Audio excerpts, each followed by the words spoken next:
In today's video, I'm going to teach you how to import Notion template on iPad tutorial. By the end, you'll know exactly how to find the template gallery in the Notion app, pick a template you like, and add it to your workspace so it's ready to use. First, open the Notion app on your iPad. If you haven't used it recently, it's a good idea to update the app so the buttons and layout match what you're seeing here. Once the app loads, give it a second to sync. On iPad, Notion's layout adjusts to your screen size, so don't worry if things look slightly different in split view or landscape. Next, look for the sidebar on the left. If it's hidden, swipe in from the left edge or tap the menu icon to reveal it. In that sidebar, tap the Templates button.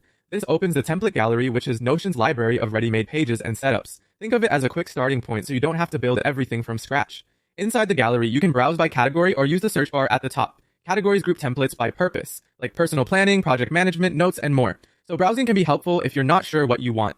If you have something specific in mind, type a keyword in the search bar to narrow things down. When you tap a template, you'll usually see a preview describing what it includes, such as databases, linked views, or pre-formatted sections. Take a moment to skim the preview so you know how the template is structured and whether it fits your workflow. When you're ready, tap Start with this template, or you might see Use Template depending on the version of the app. Notion will begin adding a copy of that template to your workspace.